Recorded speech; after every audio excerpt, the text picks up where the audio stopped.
শীর্ষ আদালতের নির্দেশ মেনে উপাচার্য নিয়োগ সম্পূর্ণ করেছে উচ্চশিক্ষা দফতর। রাজ্যের ৩৬টি বিশ্ববিদ্যালয়ের মধ্যে ৩৪টি বিশ্ববিদ্যালয়ে নিয়োগ সম্পূর্ণ হয়েছে।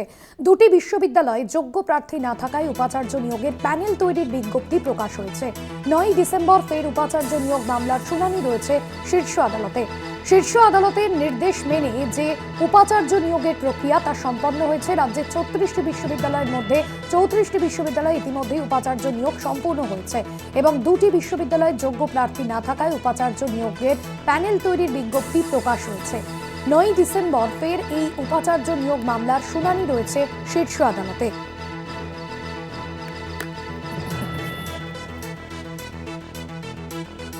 শুভঙ্কর মণ্ডল প্রতিনিধি রয়েছেন ফোন লাইনে। শুভঙ্কর, উচ্চশিক্ষা দপ্তর সূত্রে কি জানতে পারছো?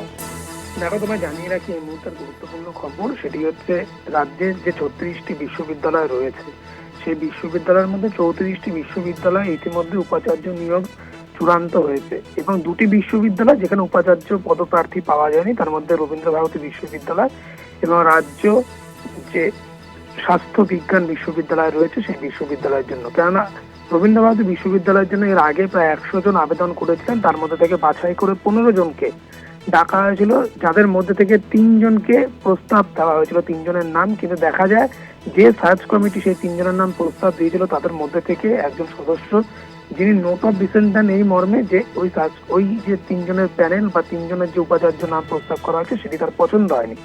এরপর ওই প্যানেল বাতিল হয়ে যায়। একইভাবে রাজ্য স্বাস্থ্য বিজ্ঞান বিশ্ববিদ্যালয়ের ক্ষেত্রেও সেই ঘটনা ঘটে এবং সেখানে এই মুহূর্তে যে অস্থায়ী উপাচার্য রয়েছে তারও কার্যকালের মেয়াদ আর ৪ মাস মতো রয়েছে। ফলত তাকে এক্সটেনশন দেওয়া মানে সেই বিশ্ববিদ্যালয়ের জন্য জটিলতা তৈরি করা বা তৈরি হওয়া। সেই কারণেই সেই বিশ্ববিদ্যালয়ে স্থায়ী উপাচার্য চাইছে রাজ্য এবং সেই কারণেই এই দুটি বিশ্ববিদ্যালয়ের জন্য পুনরায় বিজ্ঞাপন দেওয়া হয়েছে এবং বলা হয়েছে যারা এই দুটি বিশ্ববিদ্যালয়ের জন্য এর আগে আবেদন করেছিলেন তারা আবেদন করতে পারবেন না।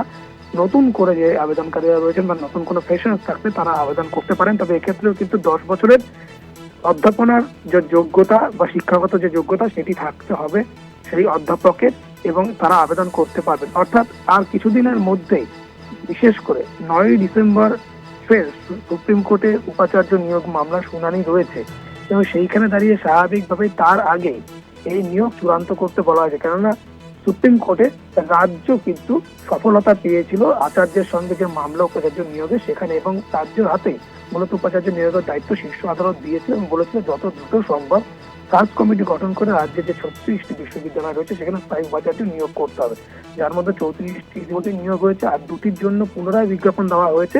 সেটিও খুব শীঘ্রই হয়ে যাবে বলে মনে করছে উচ্চশিক্ষা দপ্তর। এবং ৯ ডিসেম্বর যেহেতু সুপ্রিম কোর্টে মামলা রয়েছে তার আগেই তারা চূড়ান্ত করে ফেলবেন বলে জানা যাচ্ছে এবং সেই রিপোর্ট কিন্তু তারা সুপ্রিম কোর্টে দাখিল করবে বলে আমরা জানতে পারছি। অর্থাৎ এটি রাজ্যের ক্ষেত্রে অত্যন্ত খুশির খবর যে অবশেষে রাজ্য বিশ্ববিদ্যালয়গুলোতে স্থায়ী উপাচার্য পাওয়া যাবে এবং বিশেষ করে ৩৪টি বিশ্ববিদ্যালয় ইতিমধ্যেই নিয়োগ সম্পন্ন হয়েছে আর দুটি বিশ্ববিদ্যালয়ে নিয়োগ সম্পন্ন হলেই ৩৬টি বিশ্ববিদ্যালয়ে স্থায়ী উপাচার্য পদে নিয়োগ হবে।